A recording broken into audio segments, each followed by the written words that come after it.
Saudações pessoal, eu sou Sinésio, professor de História, e nossa conversa hoje será sobre nômades e sedentários. Antes de qualquer coisa, vocês sabem quais são os significados dessas palavras? Se não sabem, fiquem atentos, pois aprenderemos mais sobre elas. Agora, se já sabem os significados das duas palavras, vamos entender como elas ajudam a explicar a experiência da humanidade no planeta Terra, como elas são usadas pelos historiadores, pelos arqueólogos e por outros estudiosos. Que tal? Vamos nessa?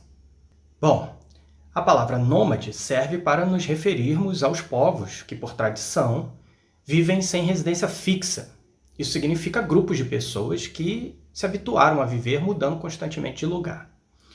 E quando você ouve a palavra sedentário, qual é a primeira coisa que vem à sua cabeça? Levando em consideração os tempos atuais, eu arrisco que é bem provável que você imagine uma pessoa desinteressada por exercícios, quem sabe até bem preguiçosa. Esse raciocínio não está errado.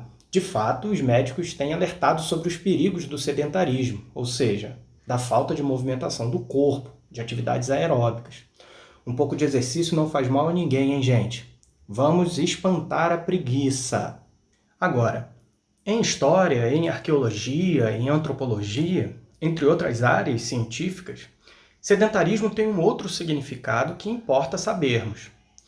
Um povo sedentário é aquele que fixa a residência em um lugar. Isso quer dizer que seu modo de vida está ligado a um determinado ambiente. As pessoas moldam o espaço às suas necessidades ou às suas preferências, e também por isso criam um vínculo forte com o território. Se você conseguiu entender bem até aqui, está pronto para avançar mais um pouco. Caso ainda tenha dúvidas, pense alguns segundos e responda a seguinte pergunta. O que você acha? Hoje, a maior parte da população mundial é sedentária ou é nômade? Ainda acha difícil responder? Então observe as duas imagens na tela. Qual delas representa um povo nômade e qual representa um povo sedentário? Acertou quem disse que a imagem com grandes prédios representa um povo sedentário, já que esses edifícios indicam que as pessoas fixaram suas vidas naquele lugar. A imagem, que tem uma espécie de barraca, mostra que a residência não é fixa, e sim provisória, caracterizando um povo nômade. Assim, como sabemos que a maioria das pessoas moram em cidades, algumas até em prédios semelhantes ao que vimos na fotografia, fica fácil concluir que a maior parte da população do planeta é sedentária. Mas será que sempre foi assim? Não, nem sempre foi assim. Na verdade, na maior parte do tempo, nossa espécie, os Homo sapiens, viveram mais sendo nômades que sedentários. Vamos entender melhor essa história. De acordo com várias pesquisas científicas, os primeiros grupos humanos surgiram na África há milhões de anos. Com o passar dos séculos e as mutações decorrentes da interação entre esses humanoides e a natureza, outros tipos humanos surgiram e essa variedade humana implicou em novas formas de viver. Esses primeiros humanos não eram Homo sapiens como nós. Eram, na verdade, tipos humanos que tinham características distintas, como braços mais longos, cérebros menores, entre outras qualidades.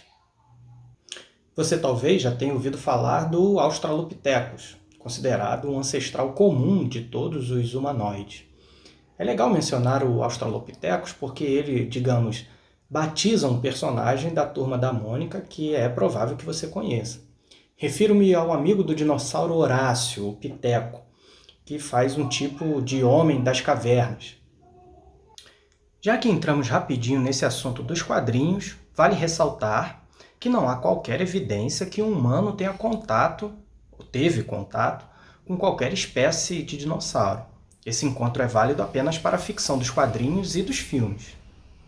Bom, a explicação científica mais aceita até hoje sobre a origem da humanidade é a teoria da evolução elaborada no século XIX. Ela define que a interação entre os seres vivos e os ambientes proporcionaram mutações que, obviamente, demoraram para se consolidar e se perpetuar. Seja como for, trata-se de uma referência obrigatória, tendo como expoente o botânico Charles Darwin.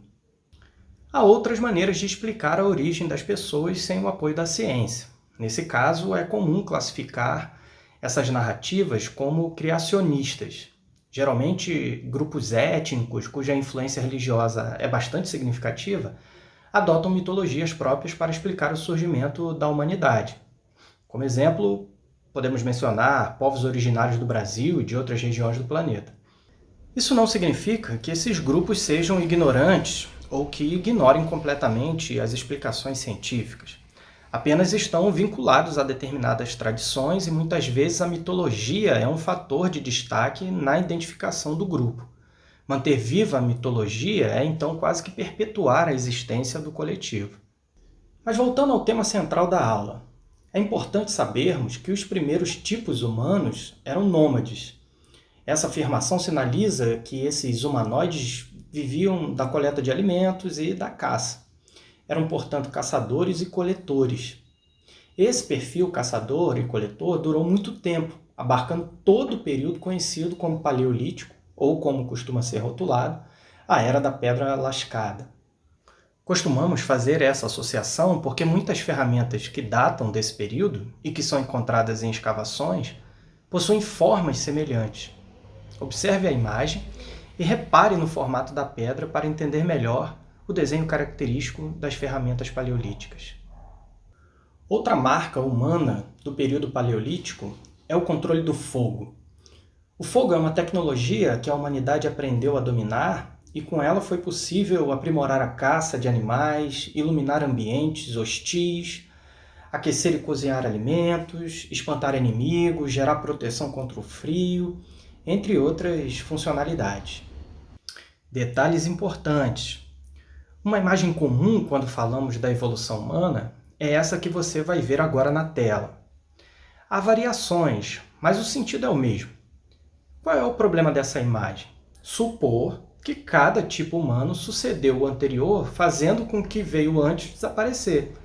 Por meio das pesquisas, os cientistas nos dizem que o Homo sapiens conviveu com outras espécies no planeta, como por exemplo o Neandertal.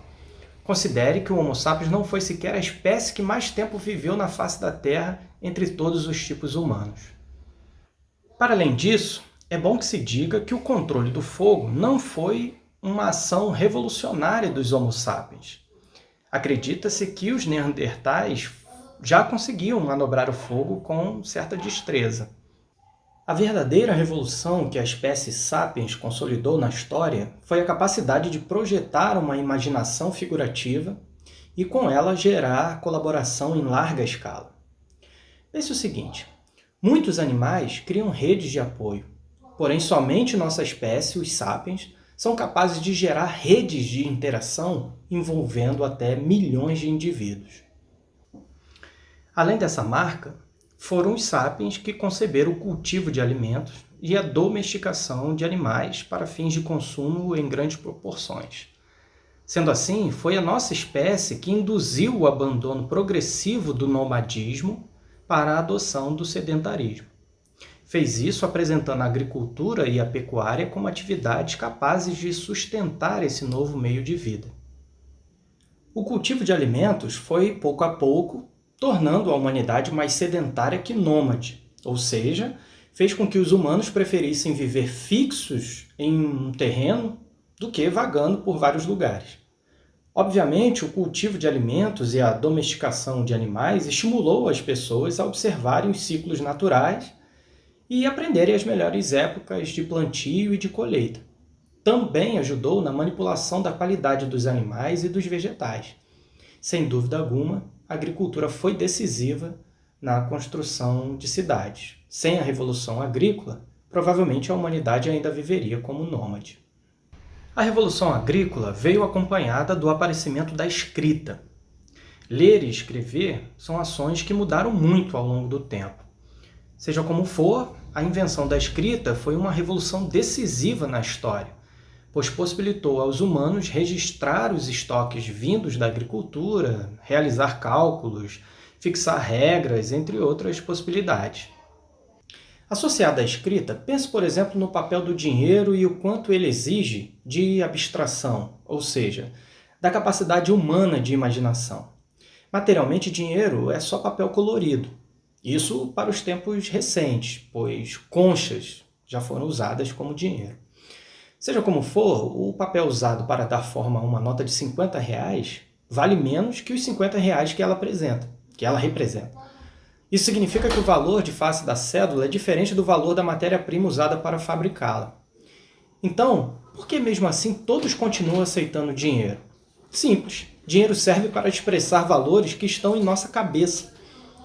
Como sabemos, imaginação tem a ver com criatividade, características dos Homo sapiens, e da revolução cognitiva que essa espécie foi capaz de fazer. Perceba que, com o uso de novas tecnologias de pagamento virtual, a transferência de valores dependerá cada vez menos de dinheiro físico.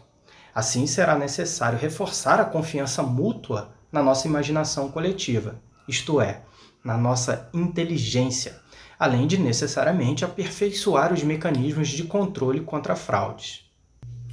Considere, porém, que a mudança do nomadismo para o sedentarismo, da disseminação da agricultura, do uso da escrita e do dinheiro, essas mudanças não se deram de forma rápida. Que tal organizarmos todas essas mudanças em uma linha do tempo?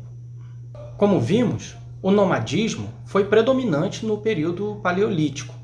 Com o surgimento da agricultura, os historiadores costumam sinalizar o aparecimento de um novo período definido como neolítico, ou da pedra polida, diferenciando-se, portanto, da pedra lascada do paleolítico. Notem que no gráfico temos ainda a Era dos Metais, quando finalmente a humanidade aprende técnicas de metalurgia. Com o arado de ferro, por exemplo, a agricultura ganhou mais força, aumentando a capacidade de produzir alimentos. O domínio da metalurgia também foi decisivo nas guerras, já que possibilitou o aperfeiçoamento de armas. Vimos que compreender a diferença entre nômades e sedentários ajuda na interpretação da experiência humana aqui na Terra. Então, para encerrar, vamos fazer um rápido exercício para consolidar nosso aprendizado. Eu vou ler rapidamente algumas características e você precisa adivinhar a qual período elas pertencem, se ao Paleolítico, ao Neolítico ou à Era dos Metais. O que marca esta época histórica é a invenção da agricultura, ou seja, a invenção do cultivo de alimentos. Além disso, as pessoas também passaram a domesticar e a criar animais.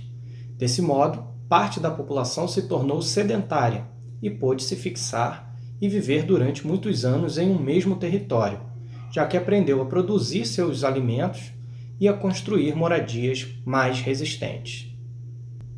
Acredito que vocês tenham considerado fácil esse desafio. Essas características, na verdade, são características relacionadas ao período neolítico, a idade da pedra polida. Antes de encerrar, um último desafio.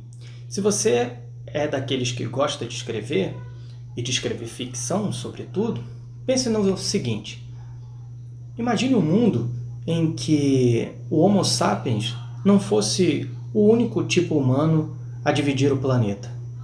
Que tal? Pense nessa história e a desenvolva. Até a próxima!